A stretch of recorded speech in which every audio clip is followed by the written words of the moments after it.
In this week's episode, I'm joined by Brenda Harrington, author of Access Denied, Addressing Workplace Disparities and Discrimination, an executive coach and founder of Adaptive Leadership Strategies. This week, our conversation is about the 49ers Black Excellence Collection, Lyft's commitment to driver pay, and more. Hey there, my name is Bernadette Smith. Welcome to 5 Things in 15 Minutes, my weekly show where I bring good vibes to DEI. That is good vibes to diversity, equity, and inclusion with a little dash of corporate social responsibility. What I've found is that there are lots of news stories about what's going wrong in the world and lots of negative data. But there are also a lot of things going right. That's what I like to focus on.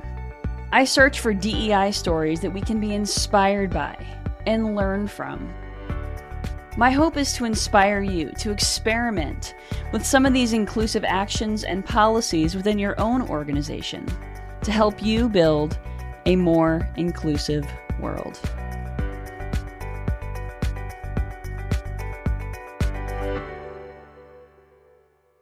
Let's get started. Brenda, welcome to the show. Thank you, Bernadette. Thank you for having me. My pleasure. Will you please tell folks a little bit about yourself? Sure. Well, thank you, first of all, for prioritizing my role as author, which is probably third of the 3 things that I've done. But I am a leadership development facilitator and executive coach. That's my day job. I work with global leaders, I like to say, who have chosen to use their powers for good. And by that, I mean, most of them are in the nonprofit space, economic development, some humanitarian aid. But I really focus on industries and organizations that are really trying to focus on the state of our world, if you will. Being an author is not something that was ever on my list, if you will, but events of primarily the spring of 2020 landed on me like a call to action. And I felt like I needed to get into the conversation and create a space for others to have meaningful conversations, not only around diversity, but inclusiveness. So the book is a compilation of stories, they're archetypes for the kinds of things that we experience in the workplace, I'll say, that don't foster a sense of belonging and don't, help us to feel a part of it. But beyond just being words on a page, I've included coaching and reflective exercises. So there's kind of a primary and a secondary audience for the book. The primary audience would be people who are experiencing challenges that may be tied back to race and issues around diversity. And the other are people who have an opportunity to create new awareness, to learn more about the walk for people who might not look like them and enjoy the same level of privilege. Oh, that makes a lot of sense. Would you be willing to share with us one of the examples of an archetype in your book? Sure. One of the most prevalent ones is kind of being the lonely only. When you're the single woman, it could be, or Black individual in a group, and nothing in the environment aligns with what you're familiar with. And so you're constantly, in addition to doing the work, you're continuously trying to make others feel comfortable. You're trying to prove that you belong there. You really have a difficult time just figuring out how to fit in. Yeah. And at the same time, others are trying to figure you out. So it creates this barrier, right, that really interferes with everything that everyone is there to do. It's counter to being productive. It's counter to feeling safe to be creative and innovative. So it's stifling. Yeah, I absolutely agree with that. And I think we've kind of backed ourselves into a corner as a culture, I believe, in that a lot of folks are afraid of saying the wrong thing. They're afraid of being canceled, right? And so they don't say anything. And I think that we tend to perpetuate the silos because of that. Yes. But we also went through this period where, we wanted to say, well, I don't see color, everybody's the same. Everybody's not the same. Yeah. We just have to be willing to hold a space for that diversity and honor and value the diversity rather than seeing it as a threat. Now, it's interesting what you said, because people are not willing to say things to be explicit about things, right?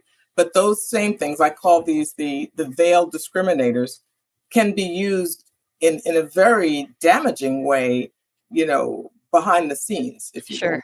Comes time to make decisions about promotions, certainly increases in compensation, even things like visibility and participation with clients and things like that. So that's where those things show up.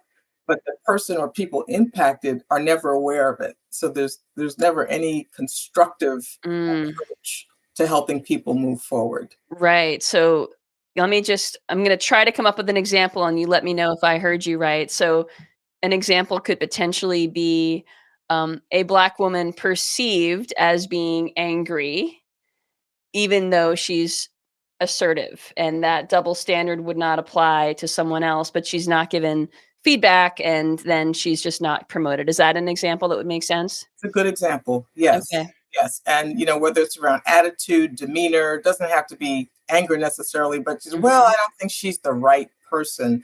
But she doesn't know that. She's trying to push against the current, right? To Mhm. to make an impact. And maybe there's a different way. Sure. And in some situations, if she maybe was of another race, Mhm. that would be a mentoring opportunity. Let's go to Sure. lunch, let's have a conversation about it. In this case, it's, oh, well, no, no, I don't want to get in trouble. I don't want us to, be sued. So I'm not going to say anything. And it doesn't create an environment, for success for And anybody. learning, yeah. We're learning. Exactly. All Yeah. right, that makes a lot of sense. So, in this week's episode of Five Things, my newsletter, I wrote about how I was very personally moved during the Grammys a week ago when Tracy Chapman and Luke Combs performed Fast Car on stage. And maybe I read too much into it, but I was very personally moved. I, grew up listening to Tracy Chapman in my younger years and sort of seeing them come together when there is so much polarization in the country, and specifically seeing how Luke really gave her the spotlight and allowed her to shine, not just then, but in his actions and words before and since. And so I was just really, I found that very personally moving. And I just think of the words of the song. Who Yeah. doesn't want the feeling of belonging? I had Yeah. a feeling that I can be someone. And I think that your book is really, it sounds like it's a key to bring that into the workplace. Well, what a compliment to align that with Tracy Chapman. So thank you for that. Listen, one of the things that touched me so much about that was to see her smile. I think back Yeah. however many years ago it was, 30 years, 25 years, when that song came out, and she was always so stern and so serious and really, just completely different demeanor. And to see her light up just brought tears to my Yeah. eyes. But the flip side of that is, doggone it, this is the first time that song has hit number one, Oh, because this white artist yeah. brought it introduced it to a new generation, granted, right? Mhm. But now it is experiencing exposure and success, that she's never seen before, that she's never Yeah. experienced. It's been out there all this time. What a gift. And Yeah, yeah. hopefully she's enjoying the royalties that have I come hope with so. it. Oh, I hope so. I hope so. Yeah. All right. Well, before we get into this week's good vibes, Brenda, would you mind sharing something in your work that's bringing you hope?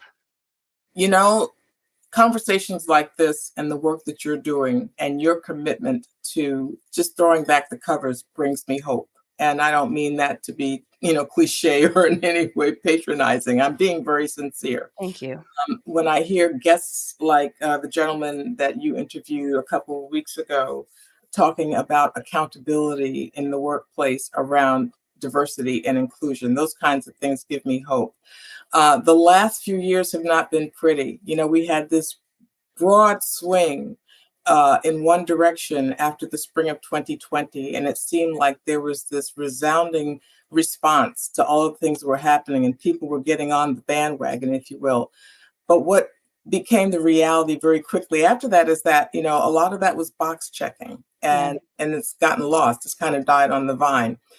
What I'm beginning to see and feel now is kind of 1.5 or 2.0 or whatever version of that. I think people were fatigued from the general idea of DEI. What is it? What isn't it? What does it mean to Yeah. me? And then, of course, the forces not using their powers for good, Sure. just kind of pulling everything apart. So I think that we're still in the evolution. The Mm-hmm. fire's not out. And so that gives me hope that we have an opportunity now to move the needle a little bit farther. Well, let's move the needle and talk about some of this week's good vibes. All right. So the first story this week comes from the unfortunate Super Bowl losing San Francisco 49ers, which launched a Black Excellence collection of merchandise conceived by Black employees, presented by Build, the 49ers Black Employee Resource Group that was behind the initiative.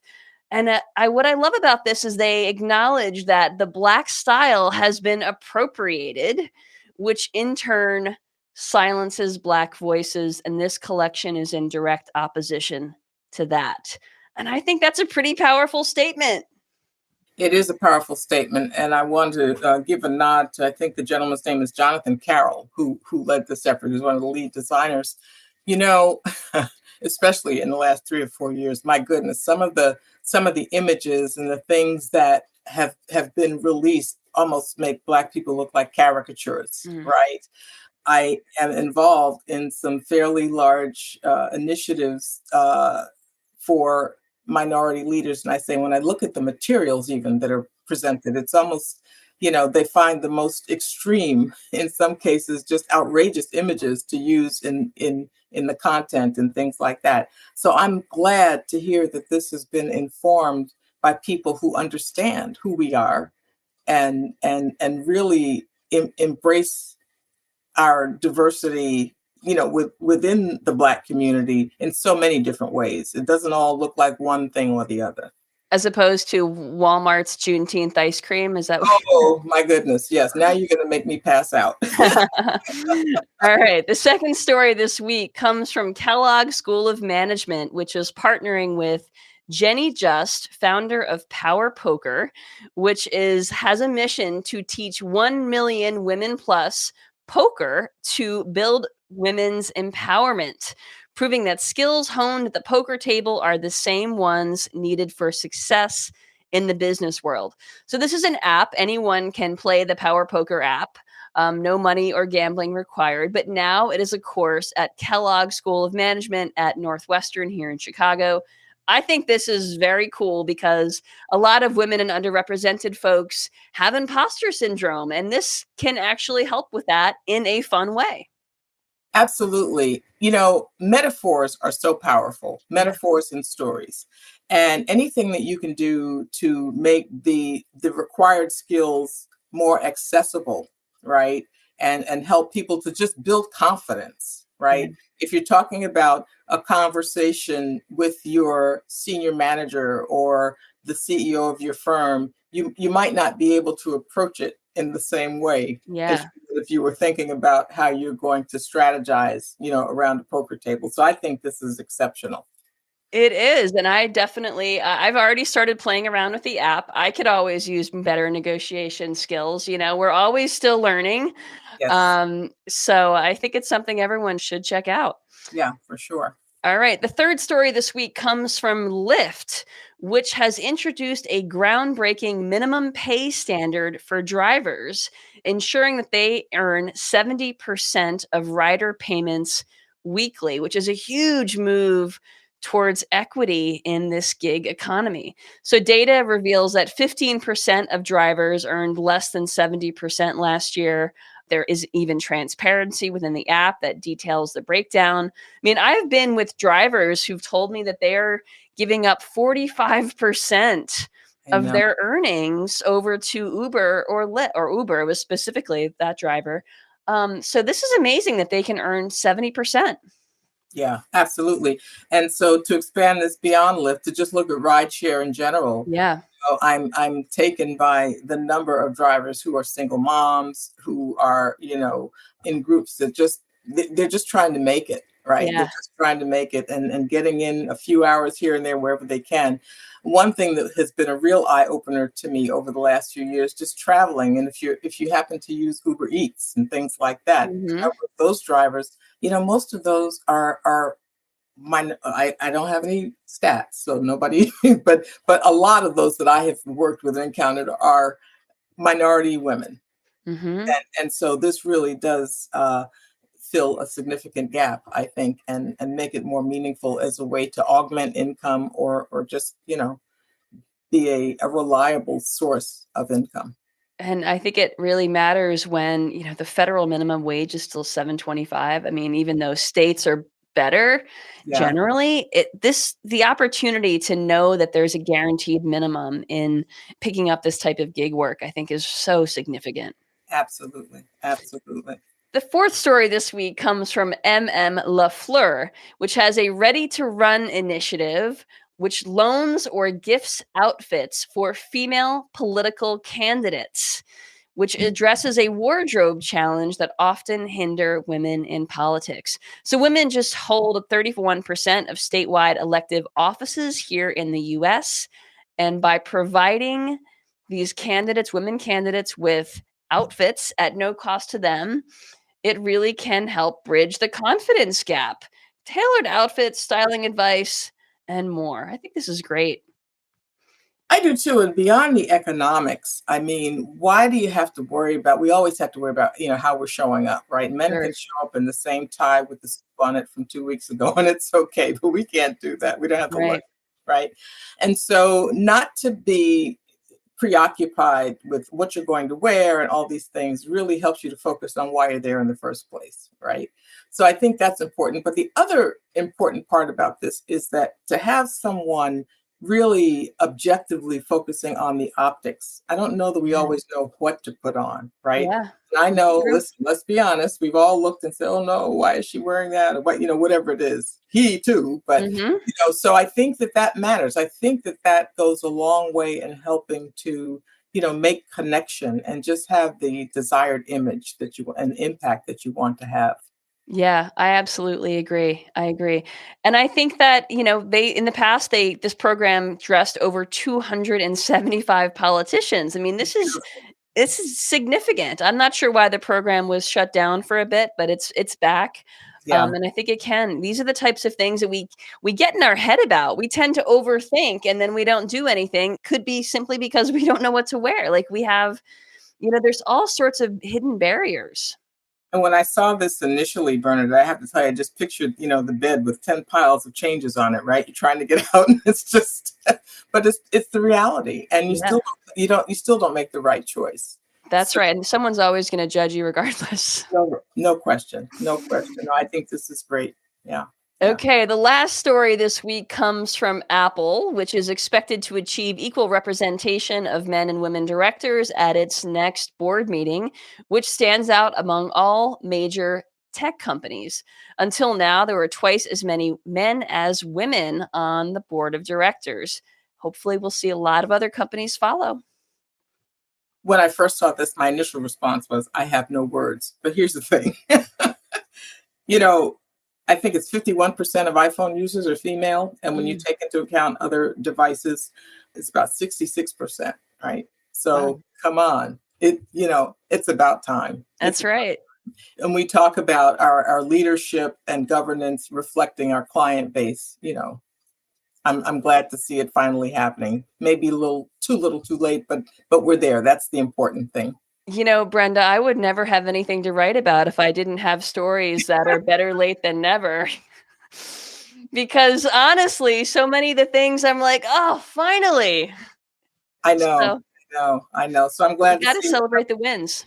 we do have to celebrate the wins, and I hope that others in Silicon Valley get on the bandwagon. Yeah. When you think about power users of technology, listen, women with 10,000 jobs, right? The day job, the shuttle that you run to get the kids around, whatever it is, all the stuff at home. I think that the use of technology, is really what keeps things going, probably more so than it should, and that needs to be acknowledged. So Exactly. All right. Well, it has been a delight having you as a guest today, Brenda. This week's call to action is that it is Black History Month. In the show notes, I'm going to include small businesses, 21 businesses owned by Black women and non-binary folks. You can check those out. Please support them. Please support Brenda and check out Brenda's links in the show notes as well. Brenda, how can folks get in touch with you? I'm on Instagram as author B. Harrington, on LinkedIn as Brenda Harrington, and my email, well, the best way on my website is info@adaptiveleadershipstrategies.com. Well, thank you so much, Brenda. You have been a delightful guest. And folks, thank you so much for listening. If you don't already get the 5 Things newsletter, you can subscribe at 5thingsdei.com. Thank you so much and have a great week. Thank you for listening to 5 Things in 15 Minutes. I hope you found yourself inspired by at least one of this week's stories. If you did, would you mind sharing it with a colleague and leaving us a review on your favorite podcasting platform? And if you don't already get my 5 Things newsletter, join at 5thingsdei.com. I'm Bernadette Smith, and I'll see you next week right here for 5 Things in 15 Minutes, bringing good vibes to DEI.